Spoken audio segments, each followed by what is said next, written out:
Jerusalem, Judea, Samaria, and to the ends of the earth. From its birth, the church's priority was first and foremost to be this, to go.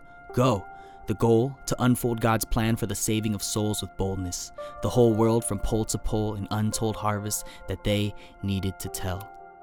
And to each, a field to reach, to breach the stronghold of the devil. Peter to the Jews, to the Gentiles Paul, and to all who respond to the same call of the apostle, to follow to where the fields lie fallow, God gives good work.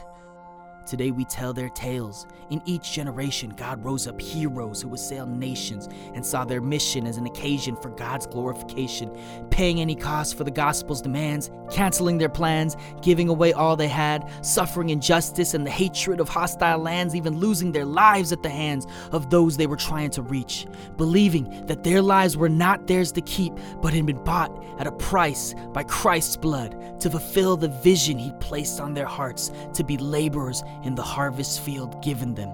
From Stone Age tribes to Chinese dynasties, from the fires of unreached Africa to the orphans of India, from the east to the west, wherever they were sent, they went, refusing to rest till the need was met and passing on the torch to those who would come next. And we stand today in the same position, part of the same grand tradition and the same song of salvation. So if you call yourself Christian, then in this generation, it's on you to fulfill the mission of bringing God's vision to fruition. And we've been given a harvest field just as ripened, the college campus,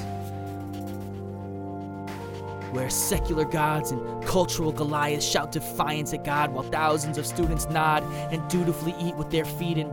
And they may be seeking truth, but it seems there's no one preaching to them. So they sing the same tune, subsumed by a culture that concludes that it was created from nothing by nobody through a miracle that they can't call a miracle because their dogma excludes the miraculous.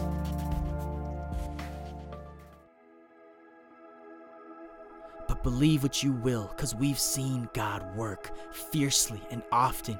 In 4 years, interest blossoms, hearts soften to the love of the sovereign until another soul is brought into the kingdom of heaven through the church's action. It's the same old story that never gets old to those who rejoice when that one lost sheep is brought back into the fold.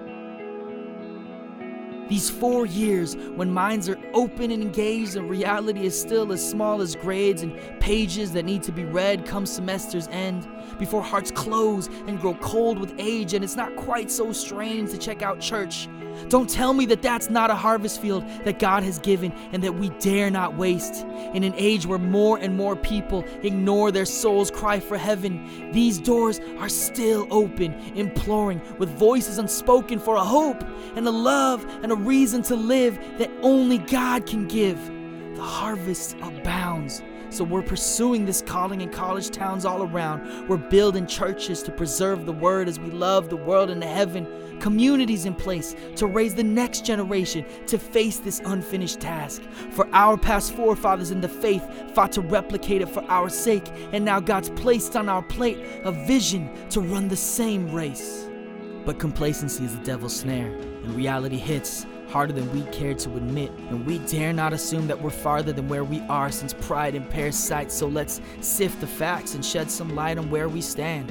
Gracepoint Berkeley, the first, the biggest, the baddest, and a bustling crowd of undergrads, numbering 500.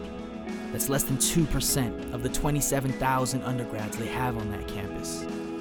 And of the 4,000 colleges in the U.S., we've got groups on 27 of them. It's less than 1%.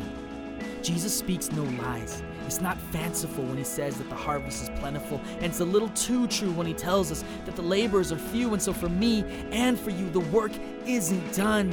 Forces besides the Most High are still defying, and the blind are still crying for light as they die and pass into the night. The task isn't finished. Maybe all that's diminished is our perceived need to fall to our knees in prayer and grieve over all those out there who still need to hear. So let's be clear. Whether you're a student or a graduate, and no matter what you've been told that your life's path is, the fact is that God calls you to get up and get active. Cancel the earthly plans that seem so attractive. Get up and follow Jesus on your personal road to Damascus to join in enacting His master plan for our entire planet. Yeah, it's beyond us, but God is not us. Don't put the sovereign in a box. And we, the adopted and redeemed, have yet to see the full extent of his power released through a church that fully believes. So roll the sleeves, sow the seeds, and plow this hard ground, because we believe in the mission we've received to see the church crowned in victory and to hear the sound of the Son's praises sung in every college town.